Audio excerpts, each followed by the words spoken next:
Hi friends, కనిపించని వ్యక్తులు, కనిపించని పదార్థాలు, కనిపించని ఊహాలోకాలు మనిషికి ఎప్పుడూ ఆతృతను, ఆందోళనను, అత్యుత్సాహాన్ని కలిగిస్తూనే ఉంటాయి. అవి వాస్తవ జీవితాలే కావచ్చు, లేక కాల్పనిక ప్రపంచమే కావచ్చు. అయినా సరే అలాంటి విషయాల పట్ల నిరంతరం మానవ సమూహం ఆలోచనలు చేస్తూనే ఉంటుంది. అంతిమంగా ఎలాంటి ప్రయోజనం ఉండదని తెలిసినా కూడా వాటి మీద సమయం వెచ్చిస్తూనే ఉంటుంది. అది అవసరమా, అనవసరమా అనేది కాలమే తేల్చాలి. నీల్ ఆర్మ్స్ట్రాంగ్ చంద్రుడి మీద కాలు మోపినప్పుడు అతనికి అక్కడ గ్రహాంతర వాసుల స్పేస్ షిప్ కనిపించిందని, ఏలియన్స్ని కూడా కలిసినట్టు కూడా చెప్పాడని, కానీ అతను అక్కడి నుంచి తిరిగి వచ్చాక నాసా అక్కడి విషయాలేవి కూడా బహిర్గతం చేయకుండా మౌనంగా ఉందని చెప్తూ ఉంటారు. వాటికన్ సిటీలో కూడా చాలా రహస్యమైన డాక్యుమెంట్లు గోప్యంగా ఉంచినట్లు, ఆ డాక్యుమెంట్లలో గతంలో గ్రహాంతర వాసులు భూమి మీదకు వచ్చినట్టు ఉన్న సమాచారం, ఇవేవి కూడా బయటికి రావడం వాళ్ళకి ఇష్టం లేదు. అప్పటి అమెరికా అధ్యక్షుడు కూడా ఈ విషయాల గురించి తెలుసని ఇజ్రాయెల్ మాజీ అంతరిక్ష సెక్యూరిటీ చీఫ్ యొక్క వాదన. కానీ అమెరికా ప్రభుత్వం ఇందుకు సంబంధించి ఎలాంటి సమాచారాన్ని కూడా ప్రపంచానికి తెలియచేయడానికి ఇష్టపడట్లేదు. ఇలాంటి విషయాలే రష్యా అధ్యక్షుడు వ్లాదిమిర్ పుటిన్, చైనా అధ్యక్షుడు షీ జిన్పింగ్ గురించి కూడా చెప్తూ ఉంటారు. అంటే అర్థం, ఈ అన్ని దేశాల ప్రభుత్వాలు కలిసి గ్రహాంతర వాసులకు సంబంధించిన సమాచారాన్ని సామాన్య ప్రజలకు తెలియకుండా దాచిపెడుతూ ఉన్నారు. ఈ ప్రపంచంలో మనిషి మాత్రమే ఉన్నాడా, లేక మనిషిని మించిన శక్తి సామర్థ్యాలు కలిగిన గ్రహాంతర వాసులు కూడా ఉన్నారు? ఈ ప్రశ్న అంతరిక్ష పరిశోధనలు చేసే వారిని నిరంతరం కుదిపేసే ప్రశ్న. అందరూ ఏలియన్స్ గురించి తెలుసుకోవాలనే ఉత్సుకతతోనే ఉంటారు. మరి అలాంటప్పుడు కొన్ని దేశాలు, స్పేస్ ఏజెన్సీలు ఎందుకు విషయాల్ని గోప్యంగా ఉంచుతున్నాయి?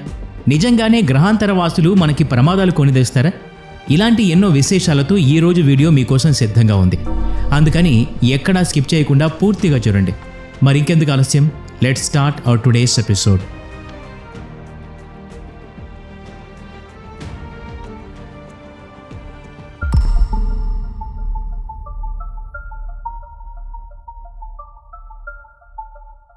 నిజంగా ఈ విశ్వంలో ఏలియన్స్ ఉన్నారా లేదా అనేది ఇప్పటి వరకు నిర్ధారణ కాలేదు. కానీ ఏలియన్స్కి సంబంధించిన వార్తలు, పుకార్లు మాత్రం పుంఖానుగా వ్యాపించి ఉన్నాయి.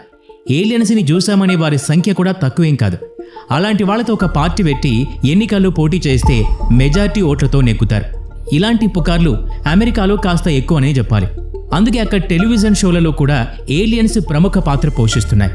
నేవీ నుండి ఎయిర్ ఫోర్స్ దాకా అనేక అక్కడి సంస్థలు కూడా ఏలియన్స్ని చూసామని చెబుతూ ఉంటాయి. అక్కడికి వెళ్ళి ఏలియన్స్కి సంబంధించిన ఆధారాలు సేకరించే ప్రయత్నం చేస్తే మాత్రం ఎలాంటి ఆధారాలు దొరకవు. కొద్ది రోజుల తర్వాత వీటికి సంబంధించిన ఎలాంటి సాక్ష్యాలు లేవని కొట్టేస్తూ ఉంటారు. పైగా ఆ సాక్ష్యాలు ఏలియన్స్వి కాకపోతే మరెవరివి అనే రిపోర్ట్స్ కూడా అందుబాటులో ఉండదు. ఆకాశంలో కనిపించిన వస్తువు ఏదైనా యుఎఫ్ఓ అని ఎవరైనా చెప్తే అది కాదని ప్రభుత్వం కొట్టేస్తుంది. సరే, మరి అది యుఎఫ్ఓ కాకపోతే ఆ ఎగిరే వస్తువు ఏంటో చెప్పాల్సిన బాధ్యత ప్రభుత్వం మీద ఉంది కదా. ఆ పని కూడా ప్రభుత్వం చేయదు. UFO, unidentified flying object. దీని గురించిన ఎలాంటి వార్త వినిపించినా అది గ్రహాంతర వాసుల చుట్టూనే తిరుగుతూ ఉంటుంది. శాస్త్రవేత్తలు యుఎఫ్ఓ స్థానంలో యుఏపి, అన్ఐడెంటిఫైడ్ ఏరియల్ ఫెనోమినా అని పలకటం మొదలుపెట్టారు. ఈ పదం ఏలియన్స్ని ఏలియన్ సిద్ధాంతంతో ముడిపడకుండా ఆలోచించేలా చేసింది. దేశంలోని ప్రముఖ alien site Tehran UFO incident, the Phoenix light, the Hill abduction కేసులో ఏలియన్స్తో పాటు వాటి యుఎఫ్ఓల గురించిన సమాచారం కూడా ఉంది. కానీ ప్రభుత్వాలు, ప్రభుత్వ సంస్థలు వాటిని నిర్లక్ష్యం చేశాయి. పైగా వాస్తవాధారం కాని విషయాల్ని ప్రస్తావించాయి. 1947లో జరిగిన రోజ్వెల్ ఉదంతం గురించి మీ అందరికీ తెలిసిందే కదా. సాక్షులు అందించిన సమాచారం ఏంటంటే, రోజ్వెల్లో ప్రమాదానికి గురైన ఆ పదార్థం ఏలియన్స్ స్పేస్ క్రాఫ్ట్ అని అంటారు. ఆ తర్వాత వచ్చిన రిపోర్ట్స్లో కూడా అదే సమాచారం ఉంది. కానీ కొద్ది రోజులకే ఇది వెదర్ బెలూన్ అని కొట్టిపారేశారు. 1990లో అమెరికా ప్రభుత్వం మరో రిపోర్ట్ విడుదల చేసింది. అందులో అది వెదర్ బెలూన్ కాదు, న్యూక్లియర్ సర్వీలియన్స్ బెలూన్ అని తెలిపింది. ఇక రెండు ప్రశ్నలు ఎదురవుతూ ఉంటాయి. ఒకటి, 1947లో రాస్వెల్లో రాలిపడిన పదార్థం యుఎఫ్ఓ కాదని చెప్పారు. అది వెదర్ బెలూన్ అని వాదించారు. దాన్ని ప్రజలు కూడా నమ్మారు. ఆ తర్వాత దాన్ని న్యూక్లియర్ సర్వీలియన్స్ బెలూన్ అని చెప్పడం వెనుక ఉన్న ఆంతర్యం ఏంటి? ఒక్క సమాధానంలోనే మరో సమాధానం కూడా ఇమిడి ఉంది. 1947 ఘటన కంటే 2 ఏళ్ల ముందు జపాన్ దేశం పైన న్యూక్లియర్ బాంబు వేశారు. ఆ సమయంలో న్యూక్లియర్ ఆయుధాల గురించి జనంలో చాలా భయాలు పాతుకుపోయి ఉన్నాయి. అందుకే అలా చెప్పేస్తే జనం కూడా తేలిగ్గా నమ్మడానికి అవకాశం ఉంటుందనుకున్నారు. అదే సమయంలో జనం ఏలియన్స్ గురించి తెలుసుకోవాలని, వారిని కలుసుకోవాలని చాలా ఉత్సాహంగా కూడా ఉన్నారు. ఏలియన్స్ మనుషుల్ని కిడ్నాప్ చేస్తారనే అపోహలో కూడా ఉన్నారు. వాళ్ళు ఎదురైతే పారిపోయేందుకు కూడా రెడీగా ఉన్నారు. ప్రజల్లో ఏలియన్స్ గురించిన భయాలు పెరిగిపోతాయని, ఇప్పటి వరకు ఈ మహిమలకు కారణం దేవుడే అని నమ్మిన వారు ఇక ఏలియన్సే అన్నీ చేయగలరనే అపోహలోకి వెళ్లిపోతారని ప్రభుత్వాలు భయపడ్డాయి.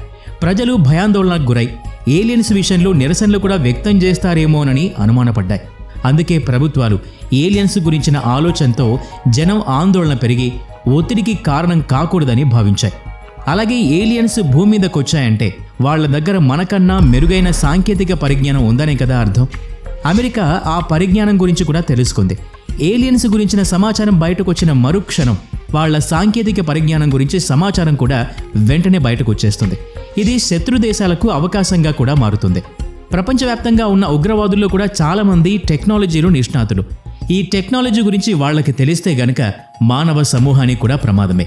ఏలియన్స్ కనిపించాయనే సమాచారం ఎప్పుడు ఎక్కడ వినిపించినా అందుకు సంబంధించిన సమాచారం ఏరియా 51 దగ్గర ఆగిపోతుంది. అమెరికాలోని నెవడా డెజర్ట్ ఒక మిలిటరీ బేస్.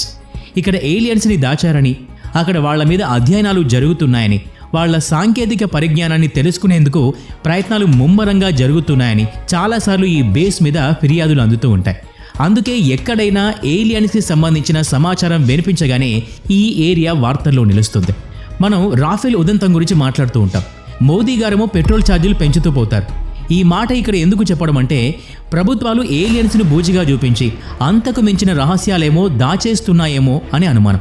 దొంగలు ఎవరైనా దొంగిలించిన వస్తువుని జేబుల్లోనో ఇంటి షెల్పుల్లోనో దాచిపెట్టుకుంటారా? కాదు కదా. అలాగే అమెరికా కూడా అందరికీ తెలిసేలాగా ఏలియన్స్ని ఏరియా 51 బేస్లో మాత్రం ఎలా దాచిపెడుతుంది? ఆలోచించండి. అందుకే కనిపించేవన్నీ వాస్తవాలు కానంటే ఏలియన్స్కి సంబంధించిన సమాచారం కూడా మన ఊహల కన్నా భిన్నంగా ఉండి ఉండొచ్చు. ప్రభుత్వాలు భవిష్యత్తులో ఏలియన్స్కి సంబంధించిన సమాచారాన్ని ఎప్పటికీ రహస్యంగానే ఉంచొచ్చు, లేదా వాటి అస్తిత్వాన్ని ప్రపంచానికి పరిచయం చేయొచ్చు. వ్యక్తులుగా, సంస్థలుగా ఎన్ని ప్రయత్నాలు చేసినా ప్రభుత్వ ఆమోదముద్ర లేకుండా అంగుళం కూడా ముందుకు పడదు అనేది వాస్తవం. అందుకే వీటన్నింటినీ పక్కకు పెట్టి బ్రతికిన ప్రతి క్షణం సంతోషంగా జీవించడం నేర్చుకోవాలి. కరోనా మనకి చాలా పాఠాలు నేర్పించింది. జీవితం ఎంత విలువైందో మరోసారి అందరికీ తెలియజేసింది. మనిషి సంతోషంగా బతకడానికి ఏం కావాలో చెప్పింది. అందుకే అందరూ ఆనందంగా ఉండాలి, ఆందోళన కలిగించే విషయాలకు దూరంగా ఉండాలి. ఫ్రెండ్స్, ఈ వీడియో నచ్చినట్లయితే లైక్ చేయండి, షేర్ చేయండి.